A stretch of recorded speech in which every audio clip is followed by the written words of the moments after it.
Straight ahead, a delicious episode featuring chefs and their bountiful plates. California Bountiful starts now.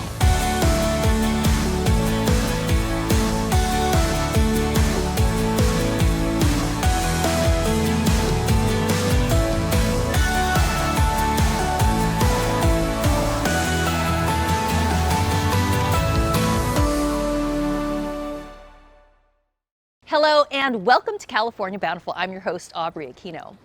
Today we are in Berkeley to sample a little piece of Italian small village life. Passione Emporio 5th Street offers authentic Italian flavors along with locally sourced food and wine, so we are going to go in for a taste.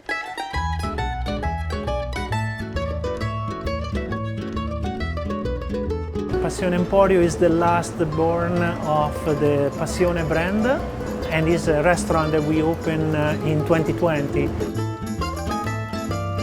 Today we are cooking gnocchi primavera. It's actually one of the first dishes that I learned how to make when I was a kid. Because my mom, she was making at home and she was asking to help, like a game, like to play with, so with the gnocchi.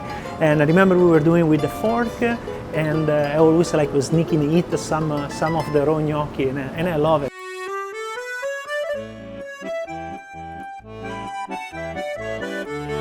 So we made the gnocchi here, and these gnocchi are vegan, so we don't use eggs on this type of gnocchi. We use two different types of flour. One is from Italy, one is local from a central milling here in Utah. So it's already ready to go. We have the dough. We have the dough, ready. And we can make some more. We just break off a piece, you break start a rolling piece. it. So we make the day before, and we leave on a refrigerator. So the gluten of the flour start to work and help to get the gnocchi together. So that's why we are able to not add the eggs on the dough. And gnocchi, that's like a food staple in Italy. Yeah, that was the Sunday dish, and we love it. We will make gnocchi primavera today, and the primavera means springs in Italy. And so we use a garlic for the base. We saute the garlic with olive oil. For olive oil, we use a local olive oil. Okay. We use Bariani olive oil from Sacramento. Very nice. And then we have peas, asparagus, our blanched asparagus, a different type of peas, heirloom cherry tomatoes, and carrots. It's so colorful. So colorful, So yeah. That's important because it really brings the Yeah, gnocchi because to life, I guess. being alive, give it the colors. Okay, so now we're actually going to cook the gnocchi. Now we actually cook the gnocchi. We start from the tomatoes. So you want to put the tomatoes there and start to have them cook a little bit. So you want to make the tomato cook really well. You start to make the sauce out of the tomatoes. At this point we can add the peas, blanched peas, carrot. Oh, this is starting to look so good. Yeah, start to get color. And asparagus. We put the gnocchi. Oh, that's hot. Yeah, it's 100 degrees and boil. Okay, so at this point the gnocchi are coming up, so means they are ready to go. You just add the doughs and just saute a little bit. This is really simple dishes, a really simple plate. It looks delicious. Yeah. And now we are going to plate.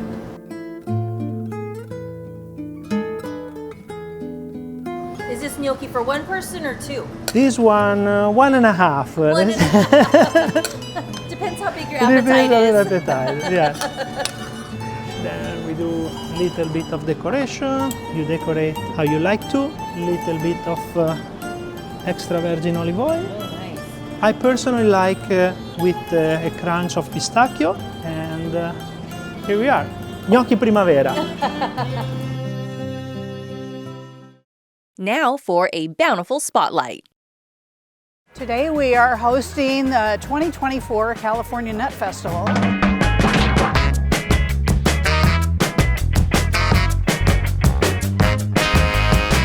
For the cooking competition. It's called the Nutty Chef, and we have 3 local chefs who have agreed to the competition. Matt Ritchie from Almendra Winery and Distillery, Kevin Garibaldi from Garibaldi Catering, and Eamon Teakin from Maisie Moon Mediterranean Cuisine in Chico. So each of them get 30 minutes to prepare a dish of their choice. They must have an ingredient of a nut. They can use almonds or walnuts or pecans or pistachios.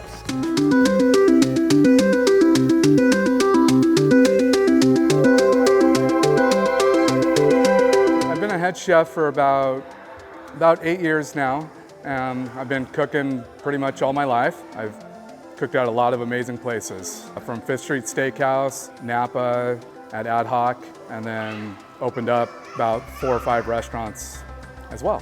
I am doing a sous vide tri-tip, pan-seared, with an almond tomato romesco sauce, served with chimichurri, braised greens, and cilantro microgreens from a local farm. I think that what it's going to be is you're going to get a lot of the local herbs and everything, and the almonds are actually really highlighted, although hidden within the dish. You'll taste the nuttiness and the sweetness, and that's going to play a huge part in the judging for sure. Oh man, it's just all fun. I don't even feel like I was competing. I'm just teaching, teaching people. If you notice, I talked about the different kinds of herbs that I use in my kitchen. It was a chicken saltimbocca, and it's basically a chicken breast with sage, prosciutto ham, and mozzarella with the white wine, butter, garlic, and reduced, and it's just really good with some rice. Because we're Sicilian and Creole for New Orleans, Louisiana. So my dad's Sicilian and Creole, and I thought have the dish and then use pecans. And that's like a Louisiana thing, New Orleans thing, pecans. And so I just added it to and tried to make it, unique to my family.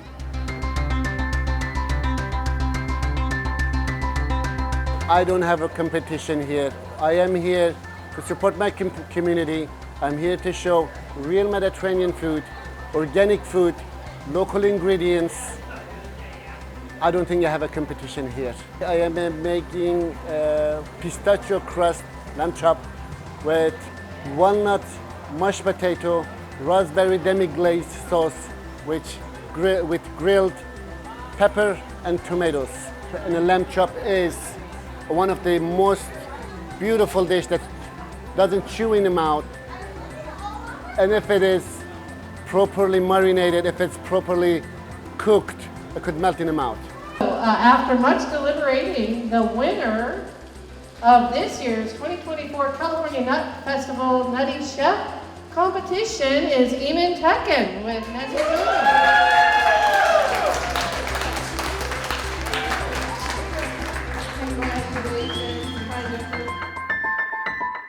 Stay with us, more after the break. California Bountiful is brought to you by the California Farm Bureau. Sometimes we lose, sometimes we win. Sometimes we try to fit it all in. Sometimes we don't know what's in store. Sometimes we find what we're looking for. Sometimes we're rolling easy and free. Sometimes 1 and 1 makes 3. So much to love along this ride. That's why Nationwide is on your side. Our childhoods stay with us well beyond our early years. Adverse childhood experiences, or ACEs, can increase our risk of serious physical and mental health conditions, along with a lot of other challenges. Amigos y amigas, no matter what we faced early in our lives and along the way, healing is possible. Through our culture and shared narratives, we build hope and create joy together. To learn more or for support, visit numberstory.org. California Farm Bureau's all-new podcast, Voice of California Agriculture, is streaming now. Tune in for the latest farm and food news, legislative updates, and more. Listen on Apple Podcasts or Spotify. You can also visit cfbf.com to access the podcast links.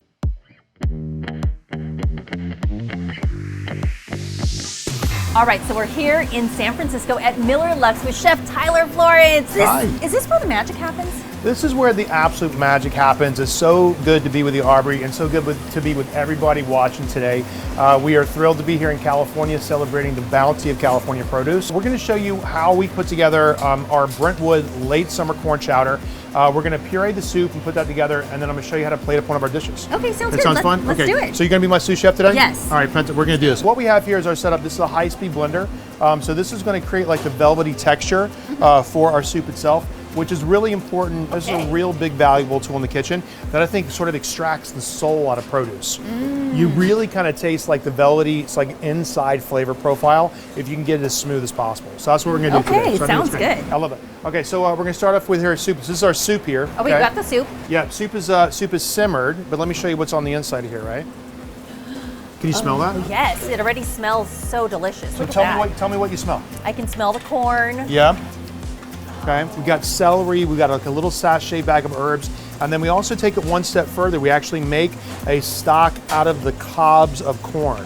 So we roast it, we roast the corn whole, take the kernels off the cob, and then because all that, there's culinary value in everything. So we don't want to throw anything away. So we actually take the silks, the husks, and the cobs, and we simmer that with a little bit of onion, a little bit of fresh thyme, a little bit of celery, and make a really fabulous corn stock. So we're going to take this, okay, boom, take the top of our blender off, right?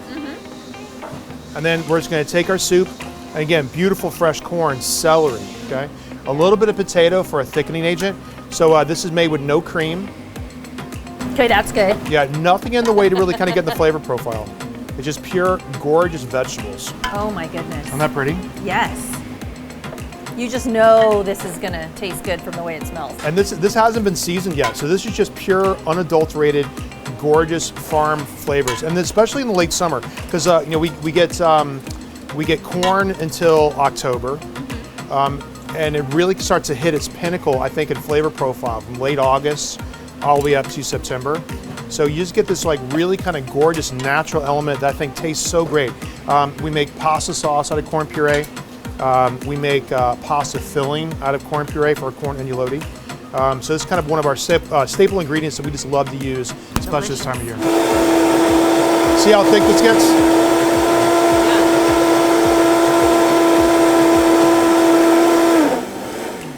All right, perfect. Okay, so now I want you to try this, and the reason we're kind of taking this like from scratch because I want to show how simple our food is for sure.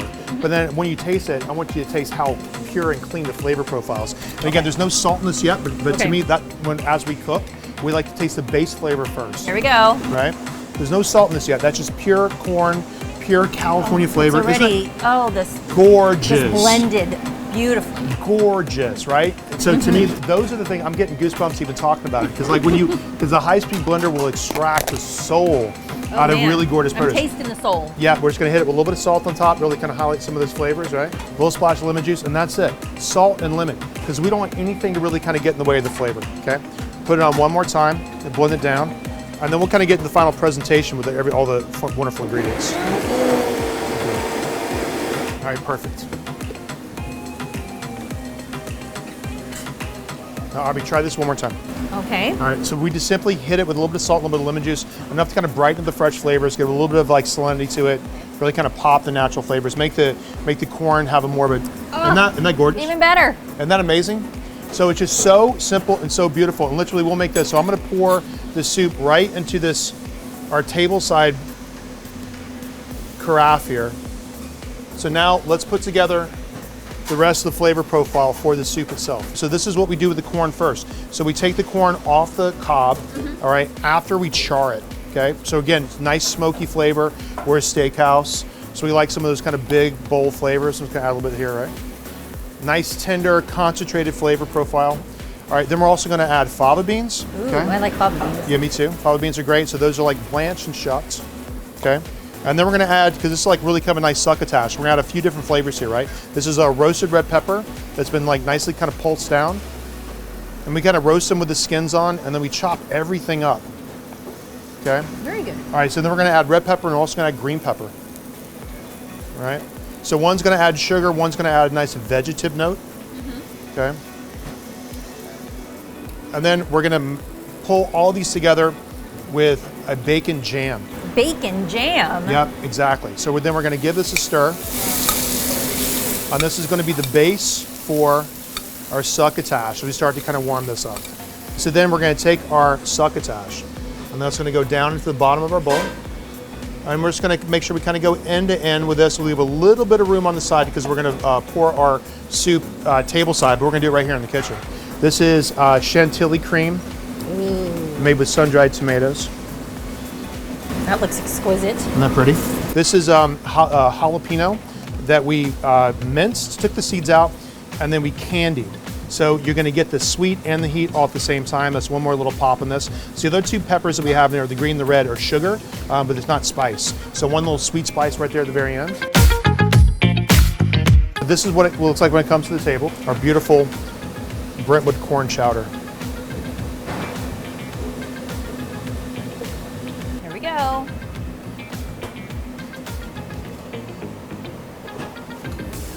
Oh, chef. Oh my gosh, You're that welcome. is delicious. Wow, I'm a lucky girl. That's really good. We're thrilled to be here, and we're thrilled to have you in the kitchen. Yeah, this was and, fun. And get a chance to showcase some of our... I'll come back anytime. Don't go away, more Bountiful's on the way. Hey, Brad, you know how Nationwide is more than an insurance company? Oh, yeah. They're one of America's largest financial services companies. Could we get that in a song like Business Life Retirement? Or Nationwide's there to protect.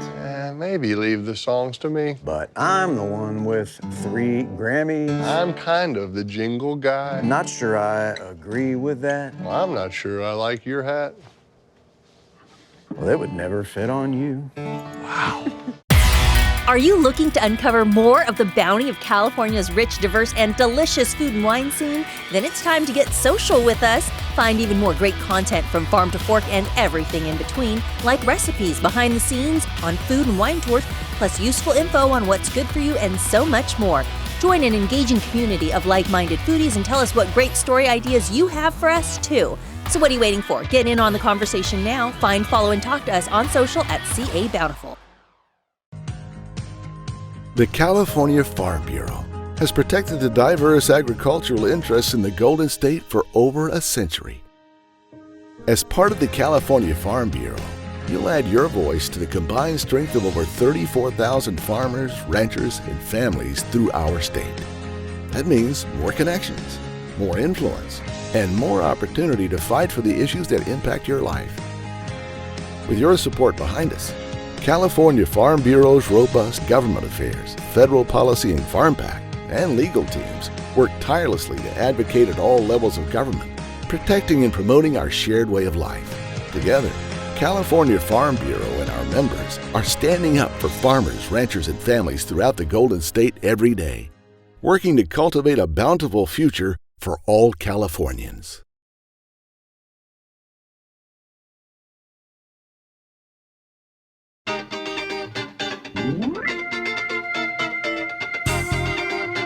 Hi, I'm Chef Van here at the Good House in Desert Hot Springs. We're going to be making Van's famous white pie. I'm going to get started. We're going to roll out some pizza dough. So our pizza dough is made with a 00 flour.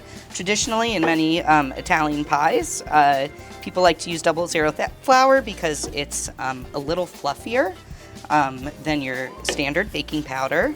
On top of that, our secret is that we make our dough with a little bit of Greek yogurt. So not only is that something that makes our pizza special, but it's something that is actually traditional to our dough. So it's always really nice and thin and crispy, something that would cook fast. And of course covered with seasonal toppings. A lot of pizzas people roll out by hand. I've rolled out doughs many ways. I personally like to roll out this dough. I really know it's going to be really nice and thin and crispy. What makes this pizza pretty special is that we're going to be topping it with our white sauce, which is a house-made ricotta salata. So we want our pizza to be about the size of a plate. Looks like a nice circle to me. So we're going to get our pan ready. So we're going to have a nice saute pan going. We're going to get it nice and hot on the bottom. Of course, we're going to use some California sourced olive oil. One thing that you'll notice about olive oil is that it burns quickly. So if your pan is hot, your oil will get hot pretty quickly. Just pull that over. You're going to get your dough. And you're just gonna put that right in your pan. So what we're gonna start seeing is it's gonna start bubbling on us. That's good, we like that. That's the air in the dough starting for us. While we're getting a little color on our side, what we could do is we could just get our station nice and wiped down and get ready to be made into a pie. We see that we got our bubbles, we got some nice air going, so we're just gonna flip our pie. Perfect, which should be nice and golden on the bottom. So it's really not gonna take too long. On this side, you really just want a quick touch. So we're gonna take our pizza, and on our golden side, we're gonna put it right down. Alrighty.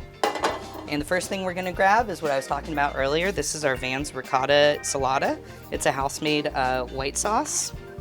So we use our heavy cream to make a really nice and light and fluffy cheese, and that becomes the base of our white pizza. And you're gonna wanna save this for later because you are gonna be using a little more to garnish. Next thing you're gonna do, of course, is it can't be a pizza without some cheese. So this is some house shredded mozzarella, some house shredded Asiago. Asiago is always a really great way to get some nice flavor into your cheese. Mozzarella has a light and delicate flavor. The Asiago will add something a little harsher to you. On top of that, of course, we also want a little bit of Parmigiano. So we're gonna make sure some Parmesan gets sprinkled right on top. Parmesan, just like the olive oil, gets hot very quickly. So when you see that nice gold color on the pizza, a lot of that is gonna come from your Parmigiano. And then of course, traditionally with the white pizza, you're always gonna put your ricotta salata on top. So people really like to see nice portions of the ricotta salata. These are gonna get nice and caramelized on the top. And like I said before, we do want a little more color, so we're just gonna add a little more of our Parmigiano cheese right on top of that ricotta, just so that it gets a little more color to it. Now it's time to go in the oven. So our oven has been heated to 750 degrees. We have our pizza paddle right here. So we're just gonna slide our pie onto our paddle, and we're gonna throw it into the oven. Alrighty. A standard oven, if you're making this at home, is it's probably gonna take you about 15 minutes at 400 degrees.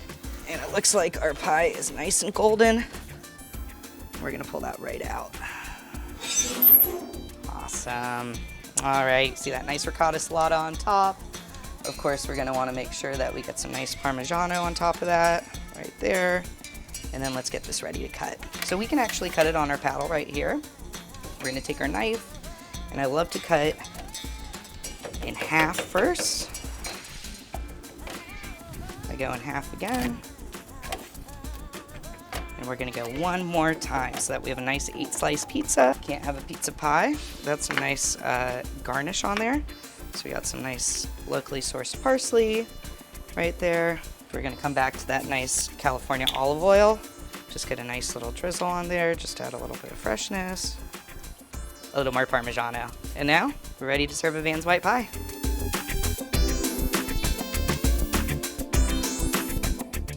We're not done yet. More Bountiful coming right up. Sometimes we lose, sometimes we win. Sometimes we try to fit it all in. Sometimes we don't know what's in store. Sometimes we find what we're looking for. Sometimes we're rolling easy and free. Sometimes 1 and 1 makes 3. So much to love along this ride. That's why Nationwide is on your side. California Farm Bureau's all-new podcast, Voice of California Agriculture, is streaming now. Tune in for the latest farm and food news, legislative updates, and more. Listen on Apple Podcasts or Spotify. You can also visit cfbf.com to access the podcast links. You love your pet and would do pretty much anything for them. But sometimes pet healthcare costs can make your wallet growl. That's why we created My Pet Protection, pet insurance designed exclusively for employees like you. Get reimbursed for eligible veterinary expenses. Enjoy extra perks like Vet Helpline, Pet RX Express, and more. Use any vet anywhere. Signing up is easy. Just tell us about your pet and choose your level of reimbursement. My Pet Protection is available only through your employer. Get a no-obligation quote today. Hey everybody. At this Solvang restaurant, the menus honor every part of the plants and animals which are served on their tables. And the plates, well, they're designed to specifically highlight the local agriculture. We're going behind the scenes to experience Peasant's Feast. Peasant's Feast is all about comfort food and eating what you love with the people you love. So at lunch we do very much like classic Americana, and then at dinner it's much more seasonally driven by what we have at the farmer's market. We're lucky enough here in Solvang that we actually have a market just 2 blocks down the road. So I get to go to the market every week on Wednesday and just start building the menu around what we see at the market. Everything we have, from the wine to all the different food products, are as local as we can possibly get and as fresh as possible.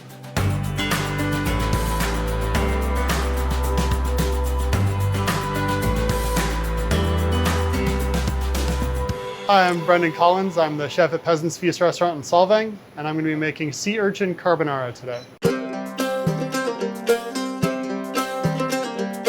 going to start with a little bit of bacon fat. We make our own bacon here in-house, and in the process render out quite a bit of fat, and we get to use that for some really beautiful flavor in this dish. Add some of that bacon, went ahead and diced it up nice and small. We're going to get that crispy. We're going to go ahead and add a little bit of fish stock.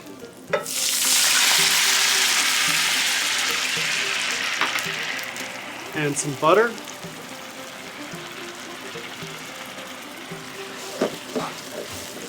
And add our noodles. So the fish stock we make from the bones left over from the fish that Stephanie brings us for the week. So in this case it's halibut. Whatever fish we're running on the menu, that's what fish we use to make the stock for the base of the carbonara. Some lemon zest. And we're going to add a little bit of creme fraiche. Both those things give the dish a little bit of lift and keep it from being too rich. Add a nice big pinch of chives. And then a little bit of salt. You want to be pretty light with the salt, because you can always add more after. And the various different ingredients that go into it also have a decent amount of salt in them already. Give it a little twirl and move to the plate.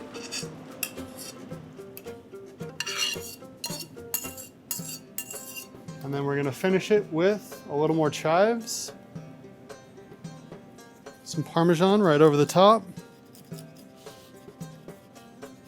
And you can bury it in Parmesan. You can be that guy at the restaurant that doesn't know when to say when they're grating Parmesan over his salad or pasta.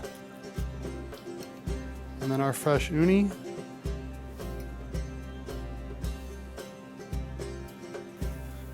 And then just a little bit of fleur de sel right over the top of the uni to really make that flavor pop. And here's our sea urchin carbonara. This episode sure was delicious. Thanks for watching, and don't forget you can find us online at CaliforniaBountiful.com. Take care, and we'll see you next time.